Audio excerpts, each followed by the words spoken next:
Welcome one and all to another episode, another week here at the Damage Report with me, John Iadarola, and Francesca Fiorentini. Francesca, how's it going? Woo! Happy Monday, everybody! Rise and effing shine.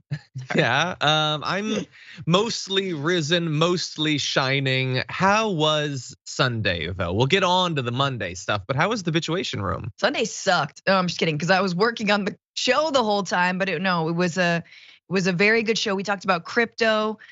Three women talking about cryptocurrency. Oopsies, you're welcome.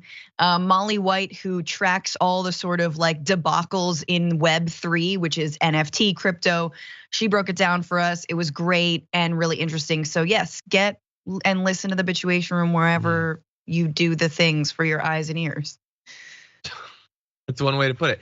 Yeah, I saw some commercial and it was like a tweet of someone saying crypto's dead. And then they go back like 3 years earlier and someone's like, crypto's dead. And then 3 years earlier, and it was just like, don't worry about the fact that the market completely crashes every couple years. Be bold. And I was like, I get what you're saying. in the long run, I suppose it has bounced back. It's still devastating people. Like that's the thing, like it's these systems that are totally insulated from any, like from anybody learning based on the evidence of what actually happens. Like I just, I don't trust those sorts of things. I'll include the actual stock market in that same thing, but no, but is the regular financial system only worse? So like all the promises of it being better, no, it's only worse in most ways. It's more easily exploitative. Yeah, the actor Seth Green just got like 4 NFTs stolen from him because he answered a phishing email. Like he just lost a bunch of digital art. It's just very funny. Where is Apes at? Anyway, okay, well, we actually are not going to be talking about crypto today for the first time in quite a while. We are going to be talking about a lot of things though, including disease. That's fun. What made Donald Trump want to quit the 2016 election? We've got just a lot of madness is what we've got. There are new frontiers of book banning that we're going to be talking about. Horrible police violence and Bill Maher. He's getting worse. If you didn't think that was possible, I think it is. Anyway, we're gonna get to all that and more through the course of the show. So in advance of that, if you're on a platform that allows for things like liking this stream that you're watching right now, wouldn't that be a treat? Do that.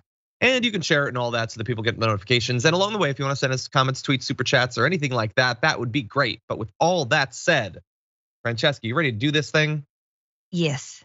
Okay, heads up to the director. I realize that in the thing it says it's gonna be a cold open, but now I'm realizing that it's not. I'm gonna introduce it, okay?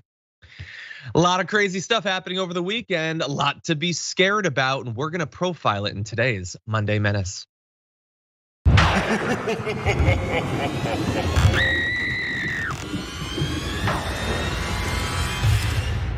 We're already dealing with one global pandemic, and you said yesterday that monkeypox is something that everyone should be concerned about.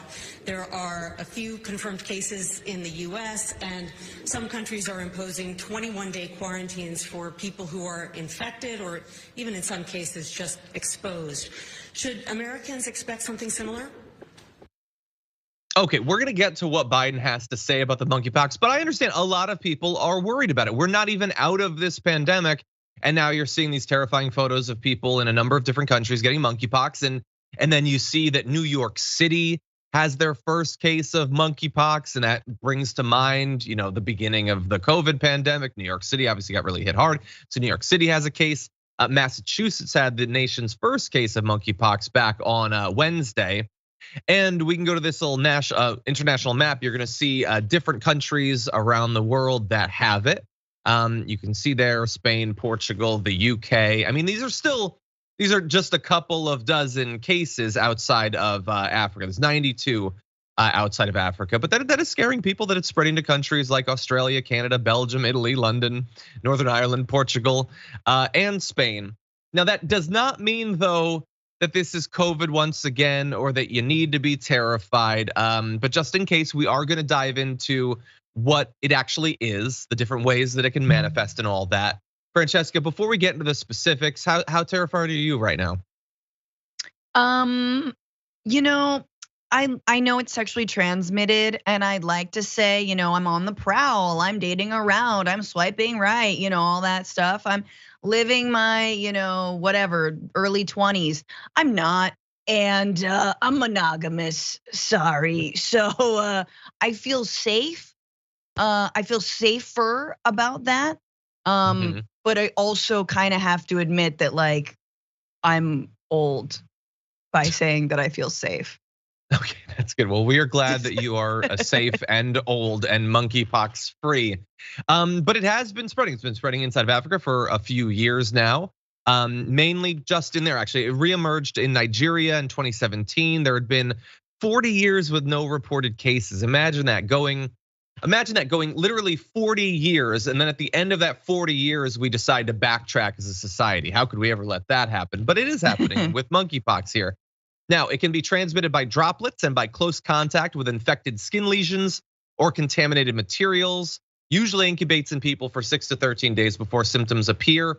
So this is one of several viruses that can spread thanks to infected skin lesions. I would just say as a general rule, don't touch people's skin lesions as a general thing. There's just the benefits aren't worth the cost. But if you call them your skin lesions, exactly. That's a pickup line. Hey, you want to touch my skin lesions? I don't think anyone wants to. Can I buy you a drink? Just covered in monkeypox. Oh, anyway, as Francesca alluded to, high-risk contacts include sexual partners, people who live in the same house, or anyone who comes into contact with bodily fluids, for example, via a cough or sneeze. So that is one thing to bear in mind, that it is going to be more difficult for this to easily spread because it requires the actual like droplets. It's not, in my non-expert version, is non-aerosolized. So it's a little bit like how, things like Ebola and stuff is more deadly, but also more difficult for it to actually spread. So again, that's one reason to pump the brakes. There's a few reasons though to pump the brakes. Now, if you get it, it creates a rash that starts with flat red marks that become raised and filled with pus. So, ew. Infected people also have a fever and body aches. And in terms of how deadly it is, there are actually two different versions of it at least. The one that seems to be spreading internationally appears to be the one that is far less deadly, with a case fatality rate of, I believe, about 1%. The other one, depending on what source you look at, says that it's 3 or 6 or 10%. So significant difference in terms of fatality rate between the two. But as we said, symptoms can take 1 to 2 weeks to actually come, as long as 3 in some cases. They can last for 2 to 4 weeks. And at least in the UK, they're saying that if you believe you've been exposed or if you have it, you should quarantine for at least 3 weeks. But again, the chance that you have this is incredibly low at this point. I just want to say that the reason that a lot of these older viruses are coming back, and the reason that there's so many, essentially, I mean, it's called monkeypox. This is like wild animal stuff. And you're like, who's touching monkeys? The age-old question. And the reality is nobody. However, as humans continue to degrade the environment and gentrify the jungle, we come into closer contact with wild animals as we continue to, obliterate the Amazon for things like factory farming or monoculture and monocrops. That leads to less biodiversity. There is less protection between us and wild animal monkey diseases. So like this is all kind of part of what Mother Nature has been and will continue to be trying to tell us, which is leave me the F alone. Exactly. Otherwise, I kill. I kill with lesions, actually. Yes. Now, as of right now, CDC says there's no safe, proven treatment for monkeypox, but the FDA says that smallpox vaccines, which seem to be quite effective in preventing it, antiviral treatments as well, those will be used to stop the spread of this. So that is a great, think about how lucky we are that this thing is reemerging once again, and we already apparently have a vaccine that will stop it. Unfortunately, we have a population that is not remotely interested in vaccines and probably won't take it in the first place. But they're gonna anyway, be pro smallpox in no time. Exactly. Like my hope is that, like, for people who they were willing to be a part of the solution socially for about 3 days and then they gave up and they were willing to get COVID. The fact that it only got you really sick and killed you wasn't enough to get through to these people. But once you start seeing the lesions and the pus-filled blisters, yes, I feel like that'll get through to some people, even if they're worried about Bill Gates. I don't think anybody wants pus-filled blisters. What do you think? I think that's a really good point. We humans are basic AF, especially Americans, and the ill factor is a pretty big factor. Yeah. Yeah, that'll get through to you.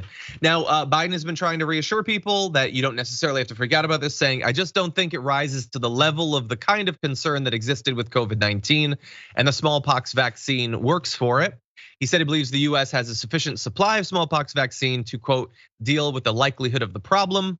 And studies have shown that that particular vaccine is at least 85% effective against monkeypox, which is, again, harder to spread. So there's a couple of different things working in the direction of this not being as big of an issue. That said, we wanted to get out in front of some of the misinformation. We're gonna turn to misinformation in a bit, but I have no doubt that soon people will be making videos about what bizarre thing you should be buying from them to not get monkeypox. And we're about to enter into a time of an incredible amount of misinformation. And also all those people will be saying that Biden and the Democrats are trying to use this thing to win the elections when he is literally like doing these international press conferences saying, you don't have to worry, we've got the vaccine. Like, so it's about to get real dumb up in here, Francesca. That's my prediction. Yep. And with that, then why don't we turn to a little bit of the dumb? Let's jump into this video. Gates. Why is Bill Gates running everything? Why does he get to decide that? You know, Bill Gates, I want to remind everyone, he wants to grow fake meat in a petri dish and he wants us to drink poop water. So I don't know why we're letting Bill Gates decide our health decisions. But here's the deal. Bill Gates is very concerned about monkeypox because this is something apparently he can make a lot of money off of, and him and his other buddies. Okay, so something Bill Gates, we were always gonna get there with monkeypox. You can't have an international virus scare without some billionaire being involved in it. And look, Bill Gates does wanna make money. I don't know, maybe he'll find some way, but they got into this really fast with the Bill Gates and the poop water, I guess. There's something, I don't go on those forums, so I don't get the poop water thing, but she does have more of this theory, and we wanna show it to you, so take a look at this. That is disgusting. And it is terrifying. Nasty, horrible, big bubbles of pus on your skin. I mean, clearly nobody wants this. So they're going to have pictures of all of these kind of terrifying images. They're going to show children with this all over their faces. And of course, they're going to be from, I don't know where they're going to be from. And then they're going to tell you, you have to wear a mask because if you get close to anyone's face and they spit on you, you're going to contract this horrible, terrifying disease, monkeypox. But don't worry, you got to go ahead. I know you have a Dr. Fauci pillow that you sleep with every night. We need to order your Bill Gates pillow. You should have a body pillow of Bill Gates, and you can cuddle with it every night because Bill Gates is going to save the day. I just want to remind everyone, in case you've forgotten, that she is still technically a congresswoman. Like, she obviously just wants to do a right-wing podcast. I mean, that's what they all want to do. That's why Madison Cawthorn, Ted Cruz has got his little podcast. They don't want to actually legislate. They just want to do this thing. But she's talking about like the pus and the pillows and trying to give her audience what they want. But she's supposed to be a congresswoman, Francesca. And here she is trying to scare people preemptively into, I don't know, being terrified of monkeypox on the one hand, and also trying to make you believe that it's nothing to worry about. Like simultaneously, it doesn't have anything to do with Bill Gates. He didn't make monkeypox. It's been around before Bill Gates existed. Look, first of all, Marjorie Taylor Greene is the pus-filled boil of Congress. So she understands this disease better than anyone. But I love the future that we're staring down of like, hell yeah, get monkeypox to own the libs, you know, be an unapproachable, smelly, nasty, like just, you know, pus-filled, ridden MAGA stan to own the libs. We're owned, man. Do it. I don't care. Like, throw your little monkeypox parties where you like get a chimpanzee drunk and then you all try to get it, you know, in whatever ways we won't ask about. But like, that's where we're headed. Is any amount, and again, it is funny, but it's also really sad because it has a lot to do with the fact that the healthcare system in this country is so inaccessible and so opaque to so many people because they don't have their doctor that they see regularly, or they are taught and always avoid the doctor. And while that's usually been for monetary reasons, now I think in this day and age, in a day of pandemics and vaccines and misinformation, it's all about like, well, I don't know what they do anyway. I don't even know what medicine is. What about my supplement, right? So it's conflated, and we are the perfect rubes in this country for this kind of medical misinformation. Exactly. Yeah. Like we focused on, you know, them attacking the CDC and the WHO in terms of these pandemics, but when you convince a solid third of the country, if not half, that you should not trust medical professionals, that is going to have consequences across everything. And we won't always know, but it's coming. I love the weird projection about pillows. Like, we're not the ones who have a guy who's like a weird pillow man. That you guys like the political pillows. And Marjorie Greene, I literally watched you grope cardboard Trump's crotch on stage. Like if we're talking about like holy icons or whatever, like you're the one who's worshiping these graven images. But anyway, here's the thing. Marjorie Greene's crazy. She ain't the only one. She is projecting out there to an audience that already believes a lot of these conspiracy theories. And we wanted to let you know about a few of the ones that are already spreading when it comes to monkeypox. So first of all, that it's a hoax, just in general. I don't know what that's supposed to mean. It's a virus. Like it's there now. It's been around before. It spread. The US, by the way, back in 2003, had an outbreak of monkeypox. It came about apparently from prairie dogs. Did they make it up then too? So I don't know what that's supposed to mean. That the government is deliberately stoking fears about it. The government is literally trying to reassure people that this is not a serious thing. It's not the same as COVID. So again, they like the idea that the government is trying to terrify you, and they're not interested in whether there's any evidence that that's actually happening. That it's the new COVID-19. I don't know what that's supposed to mean specifically. It's scary, I guess, if you see the pictures, but there are some significant differences between COVID and monkeypox, so bear that in mind. That it is linked to COVID vaccines. So there's these maps going around showing the countries where it is starting to spread, and they're saying, well, these are the places that have vaccines. Or so one version of it is, well, it's spreading in only NATO countries. Isn't that weird? Well, it's not even true. Like it's literally developed. It's been for years in Africa. They're generally not big on NATO. Anyway, it's just there's a lot of nonsense going on out there that it's just shingles. That all the pictures are fake. That it's just a different disease that they're trying to pretend now. Shingles is contagious as hell, man. Shingles is serious. Yeah, but shingles is just herpes, and herpes is just, I don't know. There's a lot of misinformation. You're gonna. So if you're in the audience, you might come across some of this, but more likely when you hang out with your family, I need you to be ready for some absolute madness when it comes to monkeypox talk.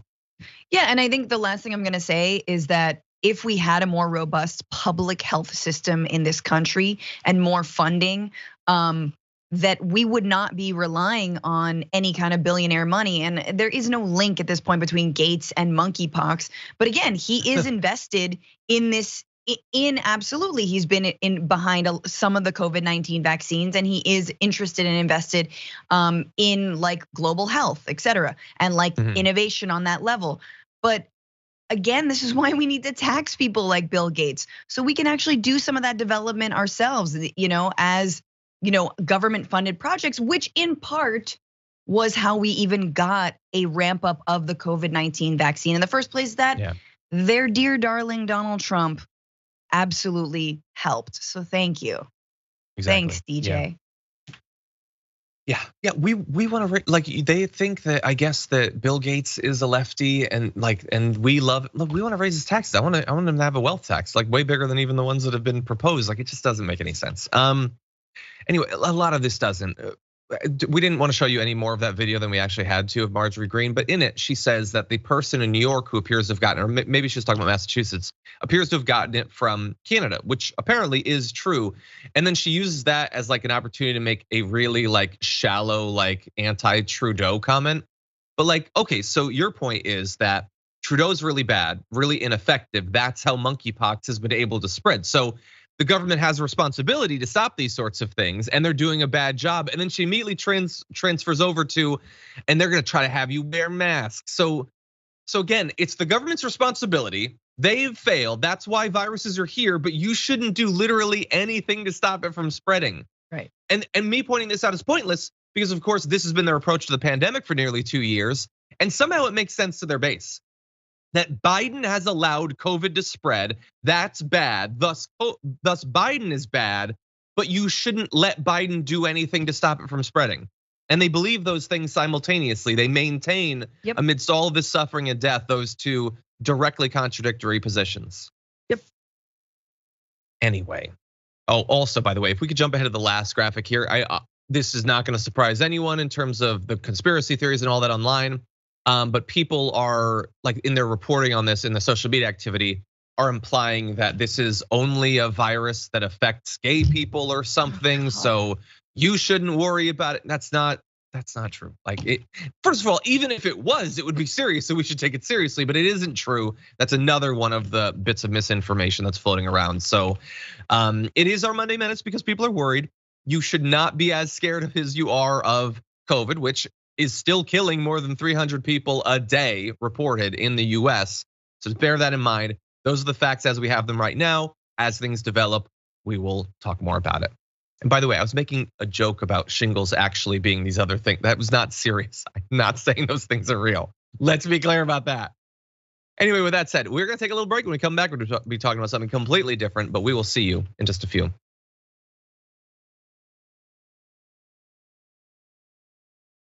Dragon Bear, New Jersey says, I won't upgrade to Windows 11 because of monkeypox. Exactly, I'll stick it to Bill Gates.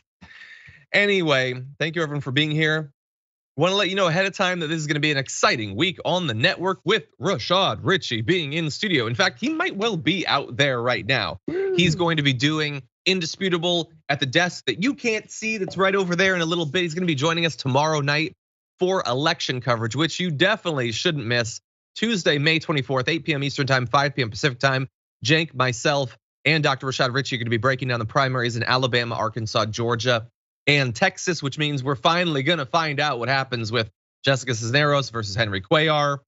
Henry Cuellar, anti-choice, corrupt, Trump's favorite Democratic congressman. But Jessica Cisneros is a homewrecker. So, it's really even at this point, Francesca, so who knows which way it's gonna go, but you'll find out about that and other races tomorrow night. Okay, let's see. Here comes the Tony, says, how many concurrent pandemics do we need to face at the same time before we can really talk about healthcare for all? N+1. It has not been enough, apparently. And by the way, I think someone put those comments in the footer for our document because they're appearing in every page. Anyway, long-haired hippie dragon says it's happening with measles too because of all the anti-vaxxers in this country. Oh my God, yeah, like long-term, the damage that will be done from people checking out of all vaccines, I don't think we have any idea at this point of how bad it's gonna be, Francesca. Oh yeah, and everyone has become goopified. Like everyone thinks they're like, a white rich mom in Beverly Hills who can like sort of opt out or like homeschool or buy all the tinctures or things that aren't even FDA approved, which is a good thing in their minds. There's only so much that like different mushroom teas are gonna help out with. Like, and I say that as someone who does embrace a certain amount of like Eastern medicine and alternative medicine. I think some of that is good, but not all of it is good. Anyway, sure. it's yeah. I agree. Yeah. I be banging on Twitch says Jesus. Now's a bad time for that. Says I have an adult neighbor with a learning disability. Last night he asked me if I'd heard about monkeypox and couldn't understand why someone was having sex with monkeys and traveling to Europe to have sex with men. That's how fast and easily and how far-reaching disinformation can be. 100%. Yeah. By the way, Nick Fuentes apparently posted on his Telegram that the government should ban intercourse to stop the spread. Oh, that is a new level of aggressive incel. Nobody else can. Anyway, also people have been asking if we can expect any medical breakthroughs from Dr. Johnny Bananas. I personally think that he's too close to this thing. I think he should really take a back seat when it comes to the monkeypox. We're gonna leave it to some other doctor, I suppose. Yeah, no, he needs to recuse himself. Yeah, if anybody had sex with a monkey to start spreading this, honestly, I think Dr. Johnny Bananas might be the one. I'm so annoyed that we missed that because like I had it in my head to mention Dr. Johnny Bananas and then I missed it, so thank you. How did we never make a Dr. Johnny Bananas t-shirt? Anyway, that's most people watching this don't even know what we're talking about. That's from back early on in the pandemic. Anyway, okay, so Gary Steelman sent in a super chat to say, I thought about it all weekend. I want to change my vote for Friday's trash person to John Iadarola for not taking Sophie to the Webbies. Ridiculous. Anyway, James Thompson says, Chattanooga had a CMX 1100 Honda meet this last week. Fran, is it boring? Are you familiar with that? I don't know what those words mean, let alone sounds together. Like, a Chattanooga meet motorcycle. I'm not sure. We're gonna have to find out more about that. Okay. Eric says magnets. How do they work? Marjorie Green. Exactly. Don't listen to her on literally anything, especially health stuff. We'll be right back.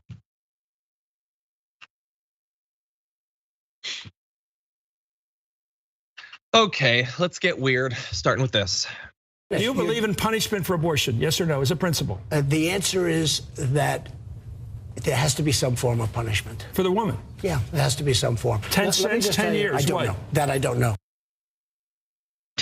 That is Donald Trump back during the 2016 election. The last good thing Chris Matthews ever did was getting Trump to be honest as a Republican on the record to say, yeah, if women get abortions, I think they should be punished. Should it be 6 years? Should it be 10 years? I don't know. We'll have a debate about how many years women should be thrown in prison for getting an abortion. So we bring that back, that little throwback, to remind you that he is horrible on this issue. He's also apparently worried that it could hurt him in the near future because he's still really bad. And with Roe v. Wade potentially being overturned as a result of the Supreme Court justices he put on the court, he's worried that it might hurt him. He's apparently been telling his allies that it could hurt his chance of winning re-election if he does run again in 2024. Rolling Stone reported that Trump has been telling allies that the issue of abortion could turn, quote, suburban women against him. Quote, he is worried women in the suburbs could punish him for this one day. Suburban women, some who voted for me, they don't like it when we talk about it, Trump apparently told a small gathering. The fact that he is seeing these political developments and can project forward to the future the idea that women might feel betrayed, I think is the most conscious, forethinking I've ever seen from Donald Trump. Yeah, they might not like you as a result of this, and that would make all the sense in the world. Yes. That is exactly how this should play out. And that's what we've been talking about, I think, for weeks now, how this is not a victory lap for the right. Even though Trump has been the Trojan horse for making the Supreme Court the way it is and for configuring it to be this, Machiavellian plan against Roe v. Wade that has finally come to fruition. And yet even he knows that it's not popular.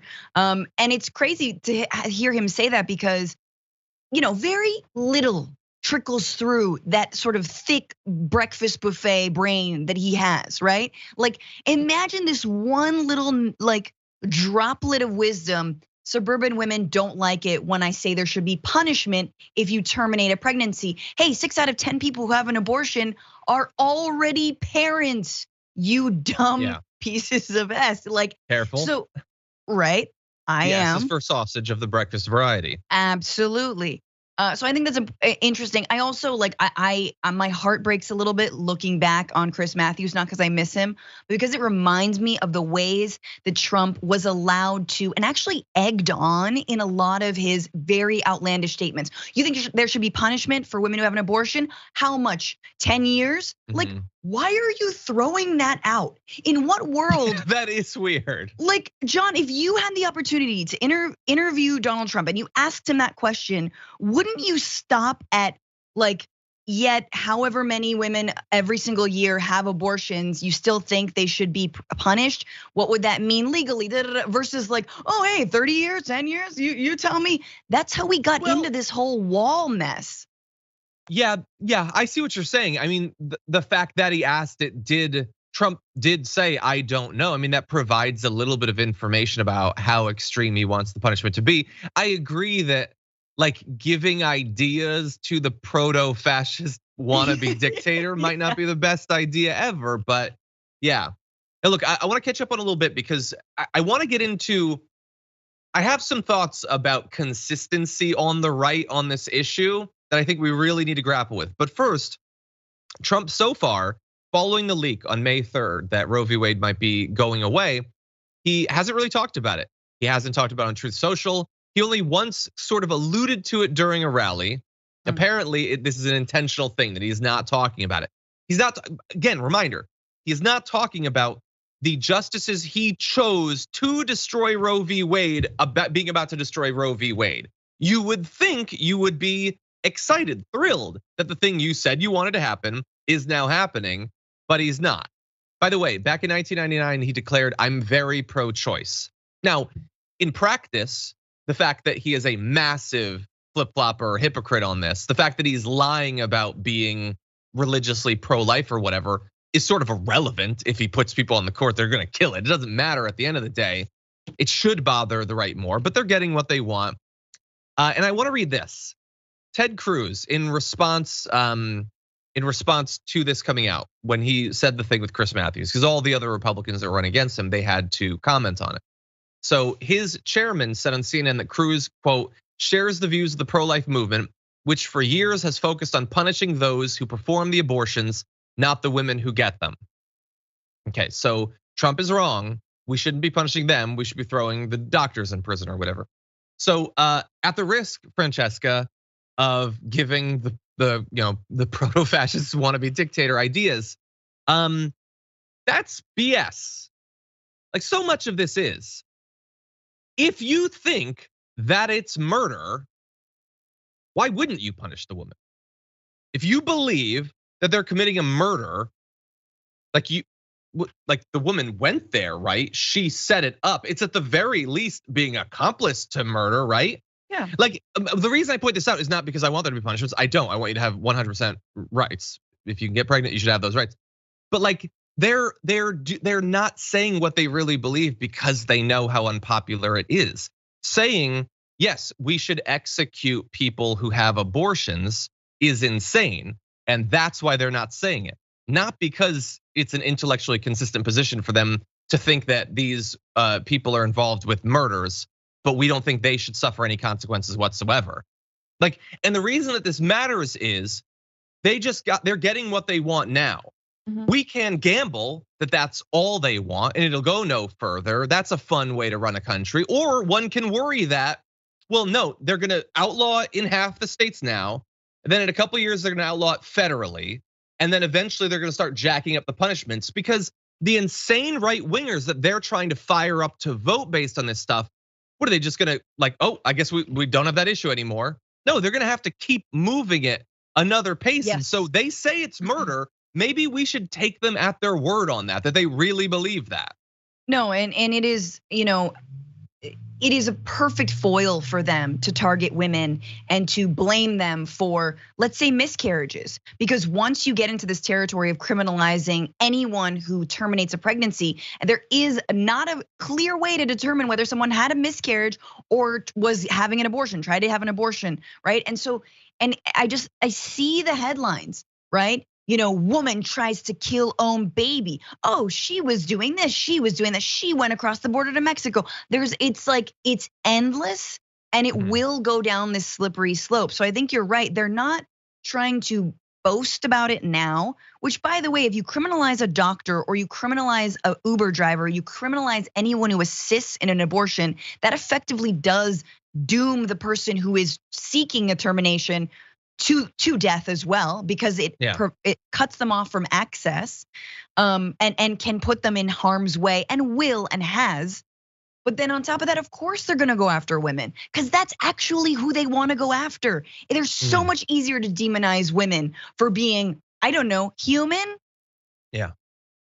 Yeah, I mean, look, they don't like doctors, that's true, but this is not fundamentally about controlling doctors. This is about controlling the women. But they say that like the birth, there's no dividing line on the birth. It's all the same. So if a woman hired a guy to kill her week-old baby, would they only punish the guy? Like again, I don't agree with them. I'm simply saying I don't think that they don't get all of what I'm pointing out. I think that they are being very careful politically. The fact that Trump and the Republicans are not like so excited and like congratulating themselves right now.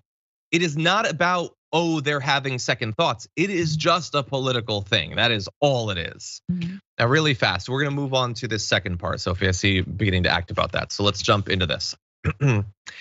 Kellyanne Conway has got a book coming out. I'm not gonna read it, you shouldn't read it, do not pay any money for it. But there are a couple of tidbits dropping from it that in these sorts of situations I think are worth discussing. And one is the time when Trump apparently considered dropping out of the presidential race. Now, this isn't the 2020 race, this is back in 2016. And what happened is the Access Hollywood tape came out where Trump, in attempting to seem cool to Billy Bush or whatever, described how he likes to casually sexually assault women and how it's awesome because he's a celebrity or whatever. Now, apparently Trump had seen reports following this that the GOP, quote, could force him off the ticket or hold a vote to expel him. And so he asked Kellyanne Conway, should I get out of the race? Now, what's interesting is that in public, he was saying, there's zero chance I'll quit. I never, ever give up. But he was talking to her about, like, should I? Am I gonna be forced out? Would it look better for me to quit than to let the Republicans force me off the ticket? And she apparently said, you actually can't quit unless you want to forfeit and throw the whole damn thing to Hillary. Trump then said, what do you mean I can't? It's awesome that she almost like reverse psychologied him into quitting the race. But anyway, she said that stepping out of the race at that point wasn't in the picture because early voting had already begun.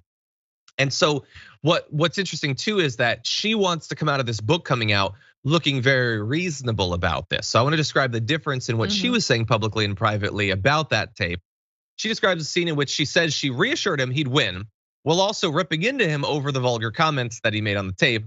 At the time, she was going on shows like Dana Bash's on CNN saying that people should, quote, stop using the term sexual assault to label what Trump had said in the tapes. In her new book, she claims she called him out, specifically to him, saying the words were disgusting and reprehensible. And the cool thing about those two different things, public and private, is that one is on tape and the other is just a thing she's saying that she said years ago and can't be proven. You can't prove that it didn't happen. Which are you gonna believe, Francesca? Oh God, Kellyanne Conway is a conniving, cold-hearted bitch. I'm just gonna be real. Like, she knows exactly what she's doing. She has no stars in her eyes about who Donald Trump is. Remember, she was also on the anti-Trump train for a while there, back Ted Cruz, before Trump won the actual primary. So she knows exactly who he is. She knows who she was dealing with, and she decided to sort of sell her soul and make her bed. And there she is. And honestly, as if her soul was all that amazing working for Ted Cruz. But I do think it's interesting. Like, why would you say that Trump thought about quitting? Like, I don't, that is just sounds like that's true. Sounds like a sort of a gem of a tidbit there that she wanted to include. And if it is true, like, that's insane. And we almost had him, guys. But here's the difference, is that nobody cared, especially none of his voters. Nobody cared in that moment. And remind you, this was before the Me Too movement. And I would argue that it's because Donald Trump, we elected a groper in chief. We elected someone with however many sexual misconduct allegations against him. We elected that person that all the others had to fall. Truly, I believe this. Like, and that's what it was, because I think women across this country, people across this country saw the impunity with which rich, powerful men can do this kind of thing, and with which they brag about it. So when that tape dropped, I thought to myself, man, this would look bad for anyone else. Other than someone like Donald Trump. Yeah, you're 100% right. And in the years since then, like, you know, how far they got a few guys. Only if like there was overwhelming evidence of so many women and it exceeded a certain threshold, then maybe they got a few, maybe. But I don't know, the claim about Elon Musk comes out and every single one of his followers immediately says that she's a liar, she's trying to get famous, or God only, like she's just trying to take him down because he votes Republican, which is why she, years before he said that, had this like suit against him.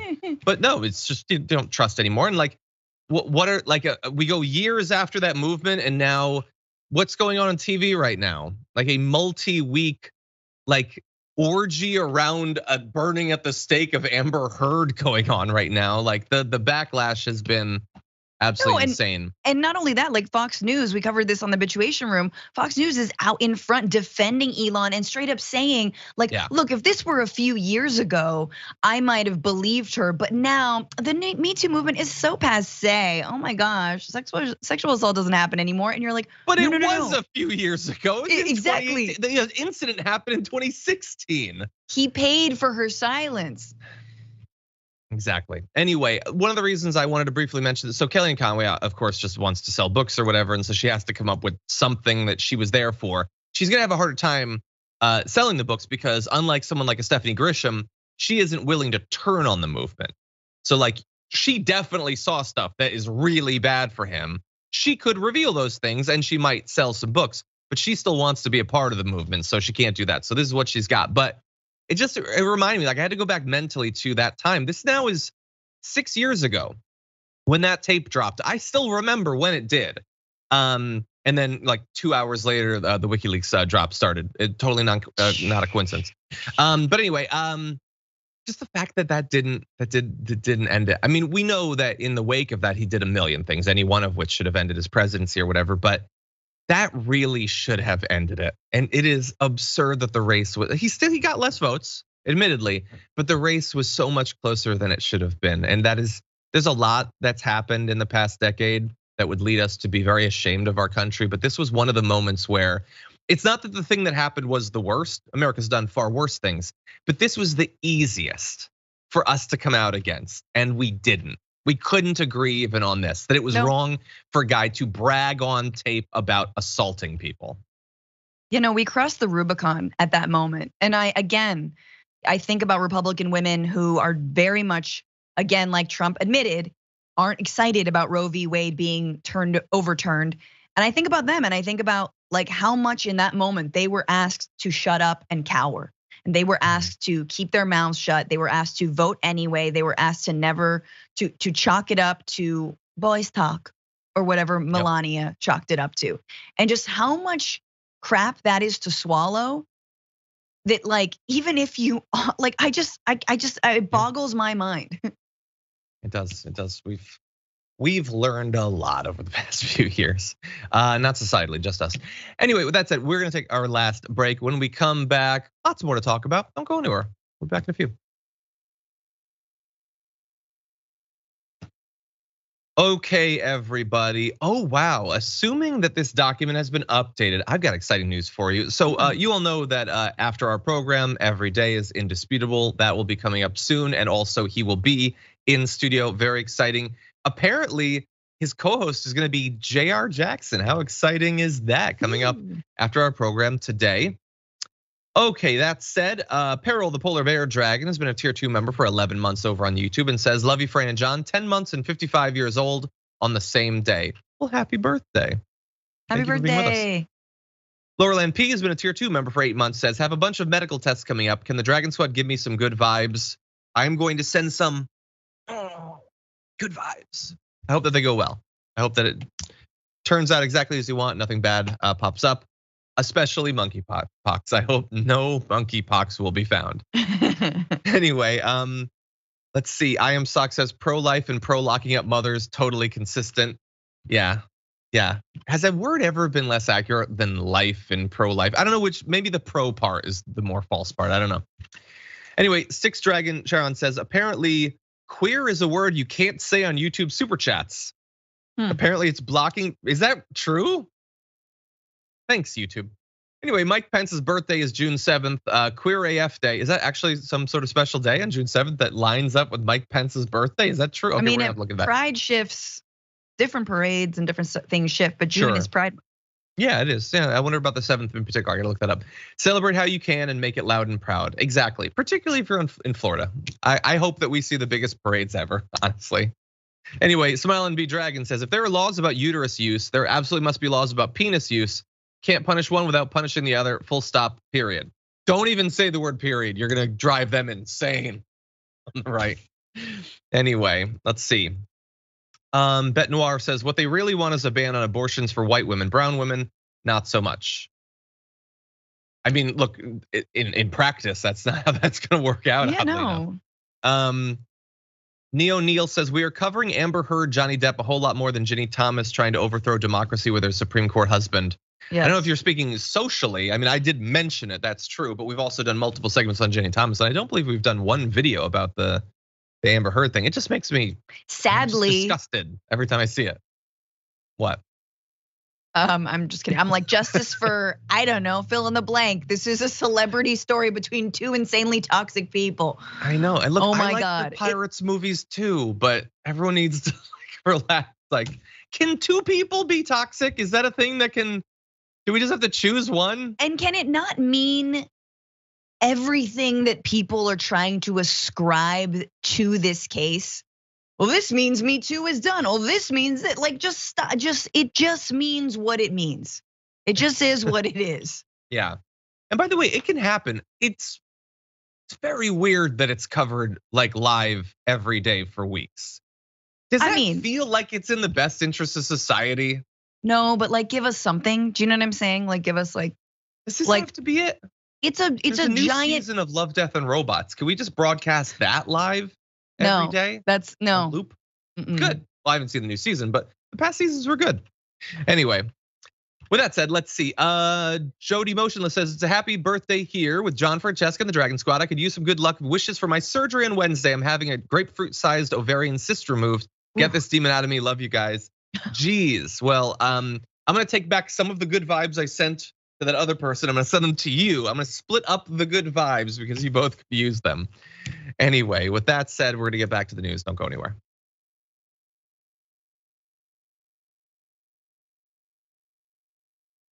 Okay, sort of fitting in with some of what we were talking about during that social break. Let's jump into this. Americans have a higher incidence of maternal mortality. So if you correct our population for race, we're not as much of an outlier as it would otherwise appear. Okay, so that is Senator Bill Cassidy, a Republican of Louisiana, just casually saying that, like, sure, Louisiana looks really bad when it comes to maternal mortality, but if you only pay attention to the white folk, it doesn't look as bad. That sounds really bad. And he seems to get it because he kind of tries to nuance it, correct himself, saying, now I say that not to minimize the issue, but to focus the issue as to where it would be. For whatever reason, people of color have a higher incidence of maternal mortality. Here's what I'm gonna say. Even with that little added caveat, that doesn't make what you said better.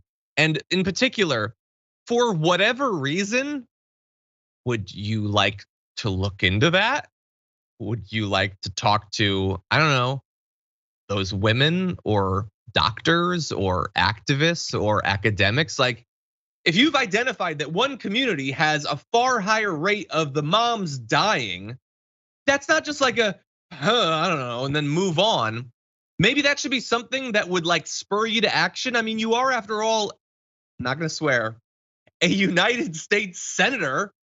Maybe you could save some of those lives. Maybe there could be some sort of bipartisan legislation or something like that, Francesca. You're talking about moms dying and you're supposed to be pro-life. But once you correct for race, i.e., once you just cut out black women and brown women from the equation and just put them over here in a we don't care about you bucket, then actually, like maternal mortality is pretty good. Yay! You see how I did that? You see how I just ignored? That's not racism. I just chose to ignore black women.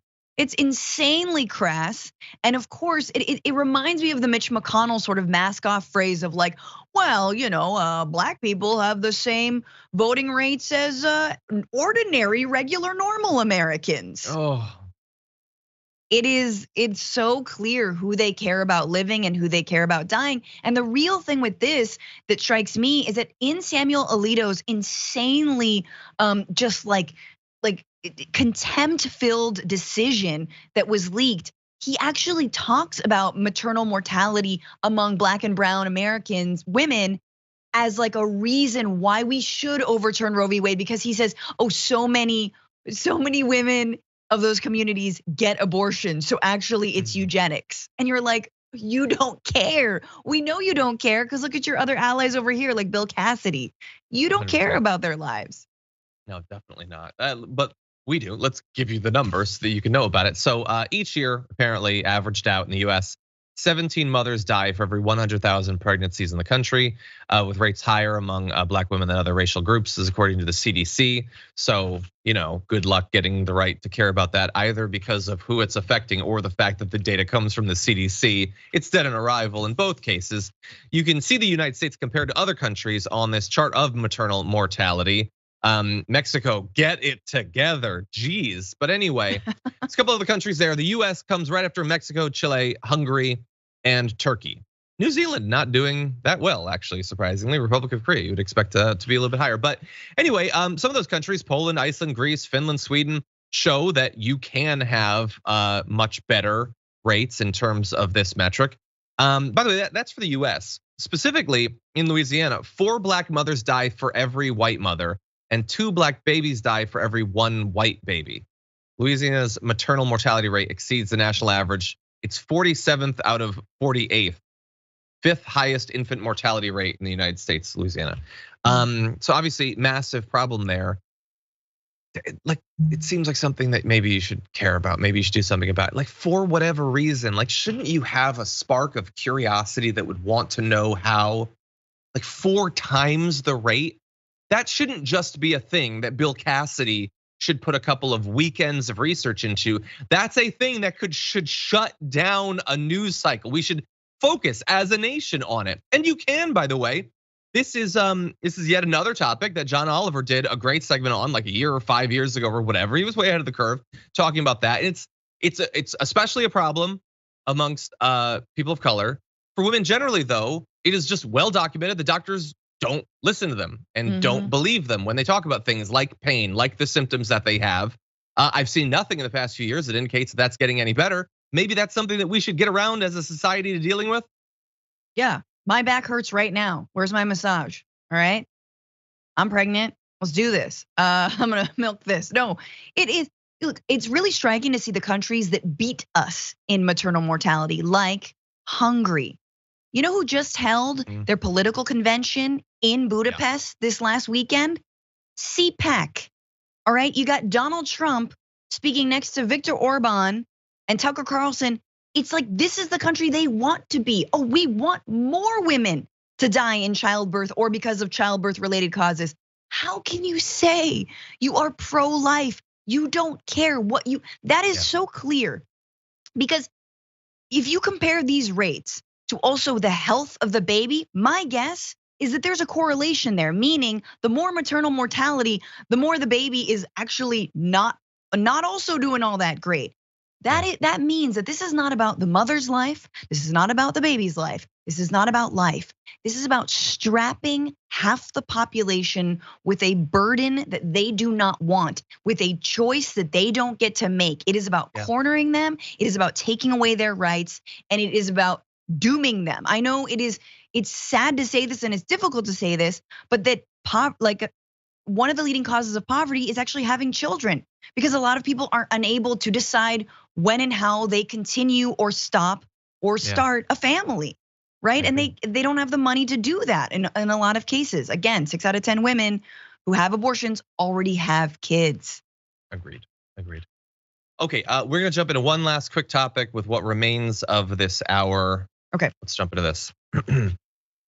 For some time now, we here at the Damage Report, we're mocking Donald Trump for having no interest whatsoever in using his own social media network, Truth Social or Trump Central, he says. I would like to apologize for that, because now he is using it and it turns out that's worse. Take a look at this tweet that MAGA King Thanos sent out, and take a look at who retruthed it. It just says civil war. Ugh. That is the former president of the United States seeing a truth civil war and thinking, I gotta spread that to all my, I don't know, what do they call the followers on this? Or truthers? I don't know, something. He liked that message. Now, marks, exactly, that is exactly what they are. So where did this come from? Well, okay, so Laura Logan had retweeted the president of El Salvador. The president of El Salvador had tweeted, well, truthed, the most powerful country in the world is falling so fast that it makes you rethink what the real reasons are. Something so big and powerful can't be destroyed so quickly unless the enemy comes from within. Okay, so the president of El Salvador is saying without saying that there is an internal plot to take down the United States. Laura Logan, who was once considered to be a future dignified right-wing news person and is now just hanging out on Truth Social, she tweets it. MAGA King Thanos thinks that based on what the president of El Salvador said, we need a civil war. And Trump comes in and thinks, yep, we're on, let's do this thing. Can you imagine if Obama had retweeted a call for civil war following Donald Trump winning election? Can you imagine what Fox News would have said about that and would have been right to say about that? Sure. But this is that just happened on Truth Social. So who cares, Francesca? We're just moving on with our lives. Isn't Thanos a bad guy? I know, but they think it's the thing where MAGA King Thanos. Okay, so we want to destroy the world. But like he's bad, but like now you're saying he's bad, so the ha-ha's on you, and we like the bad guy because you don't like that we like the bad. That's literally the train of thought that the right has used. Yeah, and again, back to countries who beat us in awfulness. El Salvador already criminalized women who have abortions or alleged abortions. A lot of them are in jail currently for 30 years for miscarriages. Again, more than their rapists get time for in jail. I did reporting on that specifically. Other thing that El Salvador is doing, banking their entire economy on Bitcoin. That's right, and they're buying the dip, meaning they're further digging themselves into the Bitcoin hole. El Salvador is a terrible example of a government that functions or works or that we should be emulating. And then here you go, talking about the United States like that. Let's retweet it, and then yeah, civil war. Hey, baby, but why not? Yeah.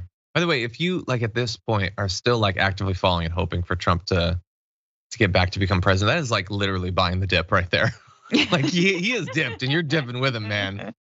Anyway, yeah. So by the way, the president of El Salvador has declared himself the world's coolest dictator. Maybe he is. I don't know. Is that good? Like again, it's I'm trolling. I'm saying the bad thing, but I'm saying it publicly. I'm clever or whatever. They found a loophole for being clever or interesting or non-cringy. Yep. It doesn't make any sense to regular people, but they're big fans of it. So that's what's going on in Truth Social. Don't use Truth Social. And with that said, if you've been listening on our podcast or one of your linear platforms, thank you so much for joining us today, as in all days. For the rest of you on YouTube or on Twitch or on our other platforms, Francesca and I will be coming back to cover a lot more news, so don't go anywhere. We'll be back in a few.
Hey everybody, welcome back to the show. I'm John Iadarola. Francesca Fiorentini is here as well. Francesca, thank you for being with us. No problem.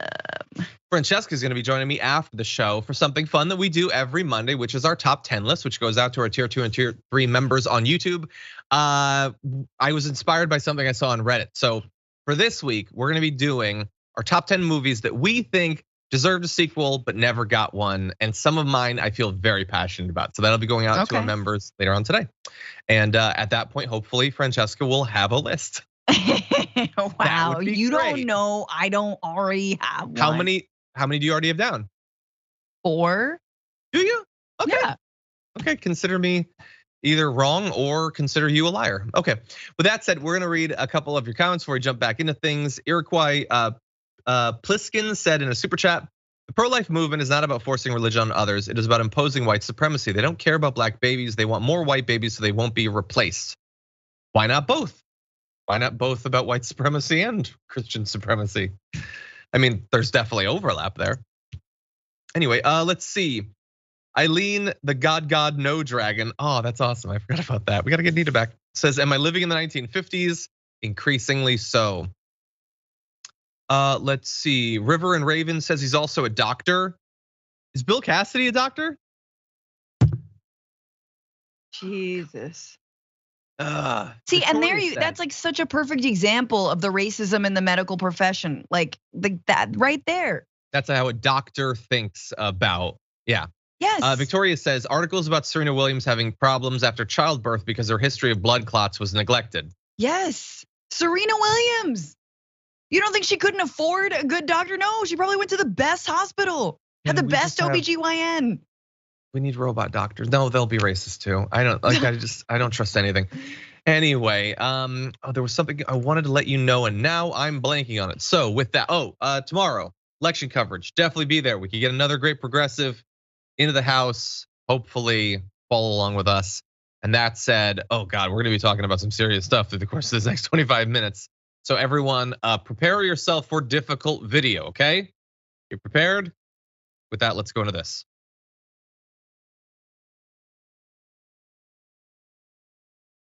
Tonight, charges for a deputy and a suspect who's seen here on fire at an Orlando gas station. He picked up the discarded taser that was located in gas. It says, "You're about to get tased, dude." Immediately after that statement, with the taser in his hand, the fire ignites. Surveillance video showing 26-year-old Gian Barreto covered in flames. His attorneys, who provided the video from Wawa to NBC, say he was cooked alive. We're not saying anything other than let's get the truth out. And it's not out. Yeah, well, look, as of right now, it looks like we know quite a bit of the truth, and what we've learned about it is absolutely devastating in this case. Again, just a complete overreaction and escalation of violence coming from the police, resulting in a person sustaining absolutely devastating burns over a significant part of their body. And you look, even far away, that video where you see Gian running covered in flames, I cannot even conceive of how terrible that is. None of this needed to happen. One of the through lines in all of these videos that we show you is just there's no consideration of the stakes.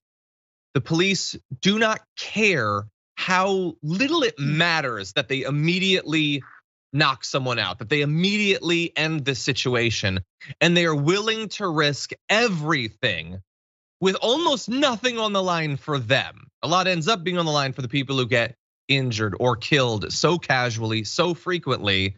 And in this case, thankfully, perhaps because the video got out, perhaps because this story became national news, the actual sheriff's deputy there that you saw in the video admitted that this cop was in the wrong, and you're now seeing these charges coming out.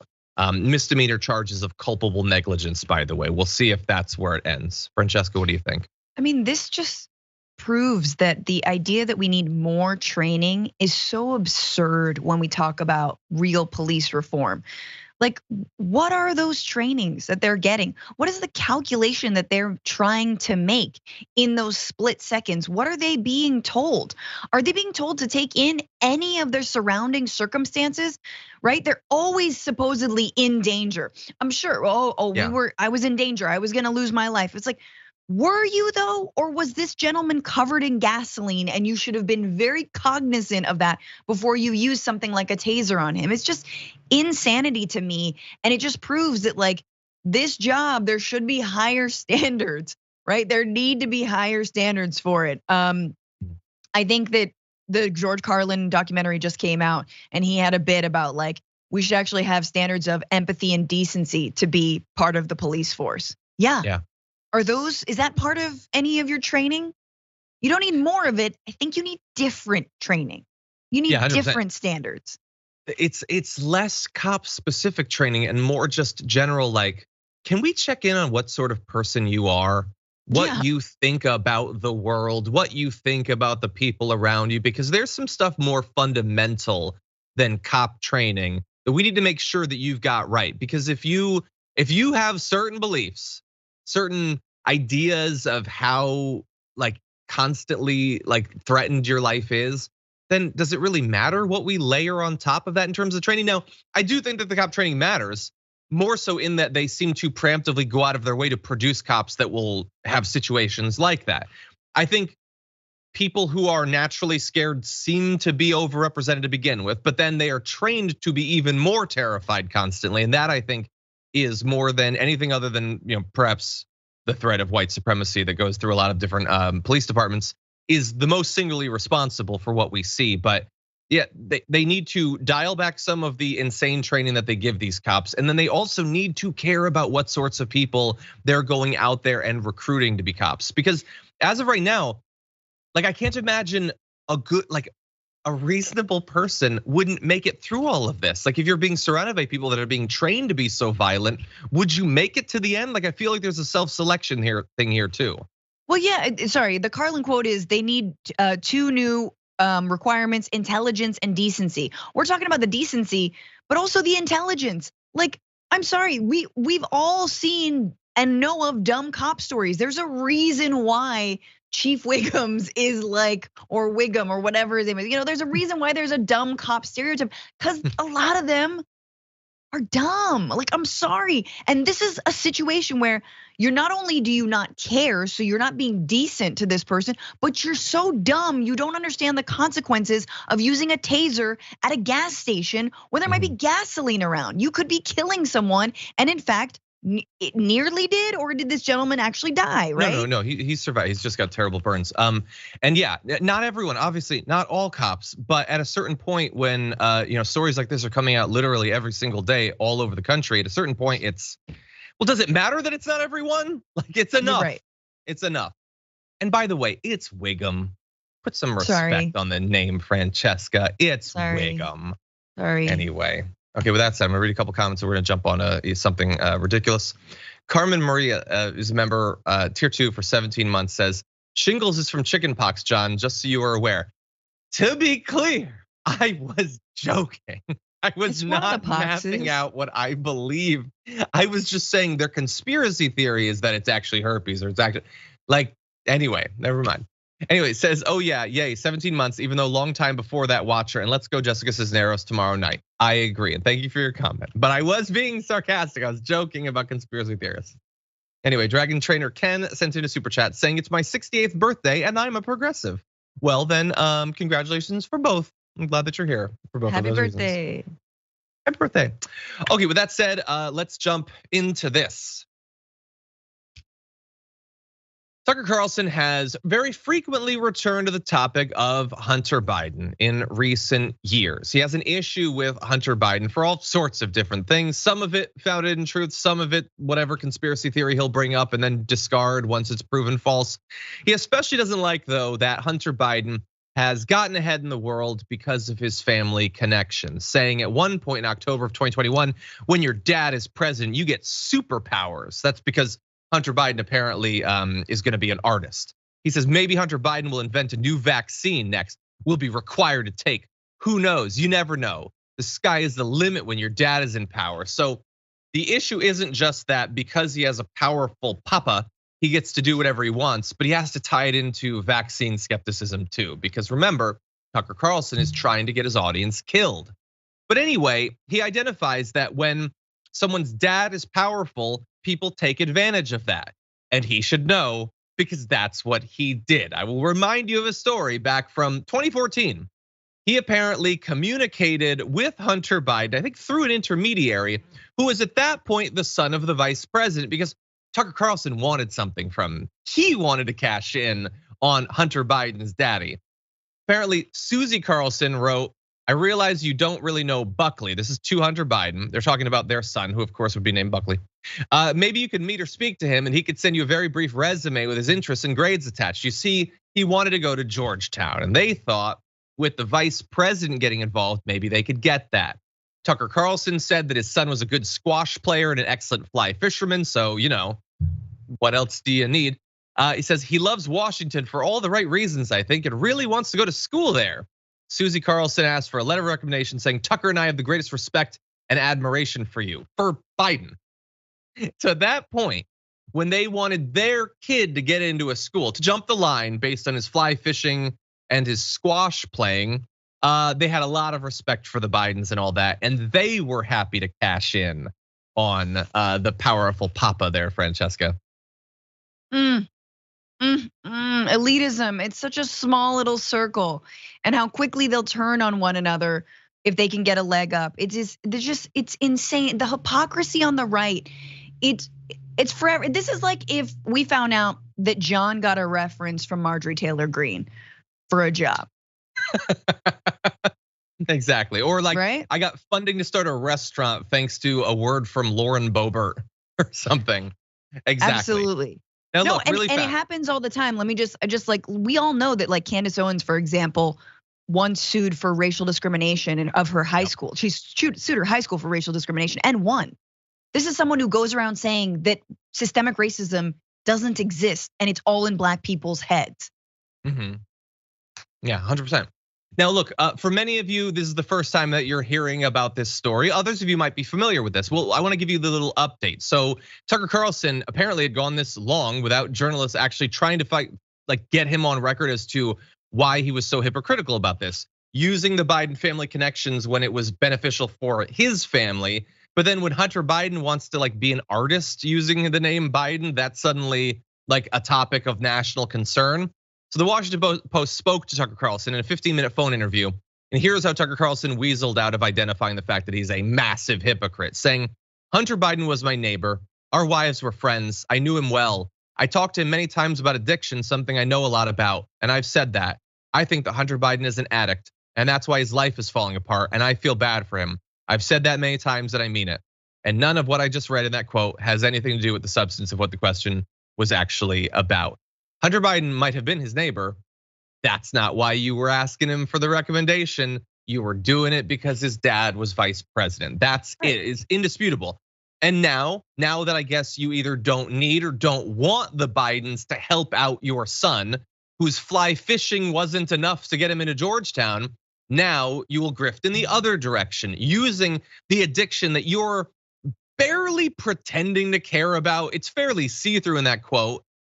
To attack Hunter Biden on a daily basis. Although again, I will remind you, Hunter Biden is not effectively a national public figure. If he's going off and getting ahead in some way with his artistic career, we can think that that's annoying. I don't generally like nepotism, but Tucker Carlson is also ignoring all of these stories about Kushner cashing in for literally billions of dollars from the Saudis on the way out from the White House. So again, you were hypocritical back in 2014. You're literally in the process of being hypocritical by not identifying all the ways that the Trumps have gotten ahead based on their family. So again, he goes on, by the way, to say that this could be Russian disinformation. He's joking, see, because the Russians lie about that. You get it? You get it? Oh, you got me. I was a hypocrite, but whatever. Something vaccine, something Russia. Yeah, I mean, first of all, I actually don't care if Hunter Biden used his dad to get a leg up in the art world. I think more politicians' children need to be supported in the arts. Hello, George W. Bush.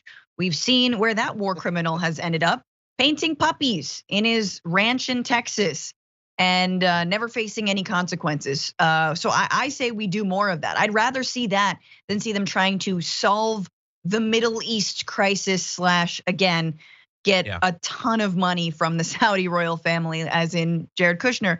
But also This is exactly who Tucker Carlson is. He is a sniveling elitist hypocrite who is so conscious of everything that he is doing, so conscious of the misinformation and the poison that he is feeding his audience night after night after night, because it's a grift and it wins and it sells. I don't care if it puts people in danger. I don't care if people go out and brutalize immigrants, brutalize Black communities, because I'm peddling the great replacement theory. I don't care if I'm white nationalist. At least on TV, it's just for television.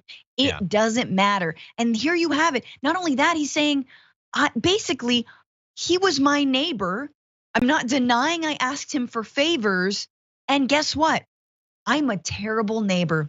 I am a horrible person who utilizes people for my own advantage. And then I throw them under the bus when it's also to my own advantage for him being an addict. Meanwhile, if there's anyone on the right who has addiction problems, right? They roll out the red carpet. There's no problem, because there shouldn't be a problem, because it is an affliction, because it does happen.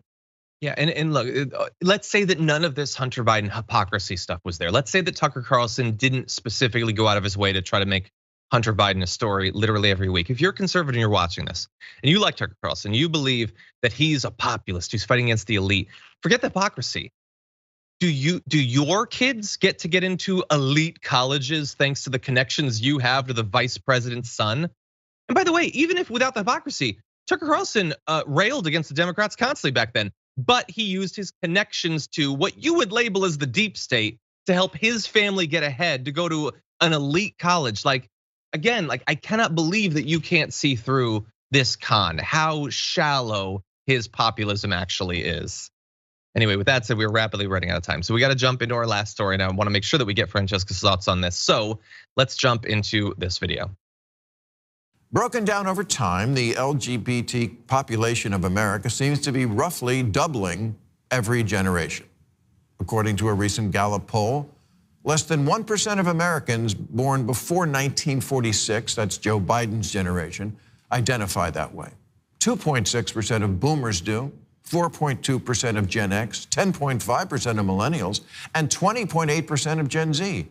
Which means if we follow this trajectory, we will all be gay in 2054. If you attend a small dinner party of typically very liberal upper income Angelenos, it is not uncommon to hear parents who each have a trans kid having a conversation about that. What are the odds of that happening in Youngstown, Ohio? If this spike in trans children is all natural, why is it regional? Either Ohio is shaming them or California is creating them. Okay, so for all the issues that I have with Bill Maher and his focus on this, and him apparently not having a thought about whether there might be regional shaming that is reducing the numbers or whatever, the fact that he can say something like that knowing that his audience is gonna laugh at the joke, was that a joke? Was that a point? Was that witty? Was that incisive? But his audience did like it. He does know his audience. That is the only for many of these political comedians, the skill that they have is knowing what their audience wants to hear. Bill Maher has had it with the fact that people in the LGBTQ community feel like they can acknowledge that.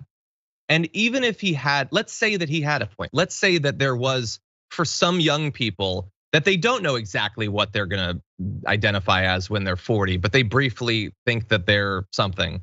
One of members of these groups. Why does Bill Maher care?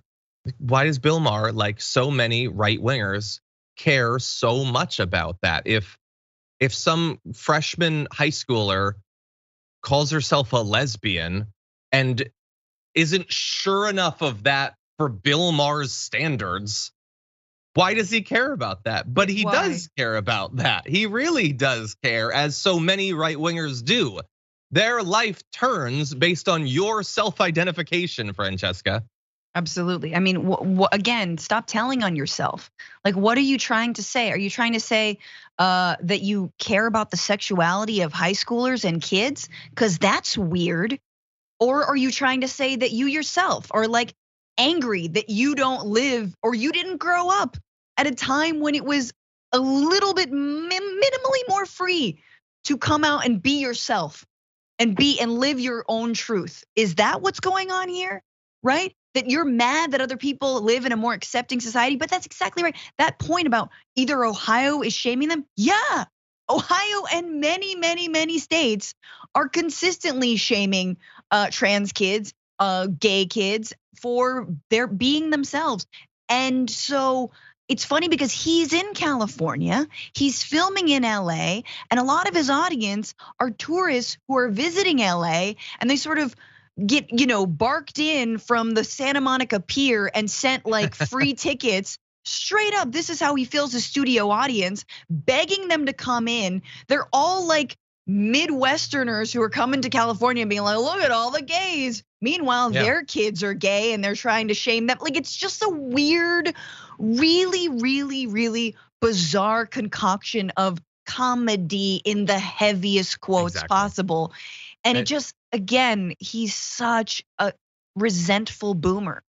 I know. I just if you're just get out of comedy before this becomes what you are. Like, he could have just retired with his millions in the late 90s and he wouldn't continually just show us who he is. And Brett is pointing out, like, he talks constantly, Mar does, about not wanting to have kids, but he's really curious about your kids. That is seriously, that is a great point. And by the way, he does that chart where he shows the generations, and notice that he is way more aggrieved by the fact that the current generation says they're 20% LGBTQ when really maybe it's like 18. He's way more aggrieved by that than the generation that was 1%. When that definitely wasn't anything like what it was. And think about all of what was happening socially to suppress those numbers down to there. That doesn't bother him nearly as much, interestingly.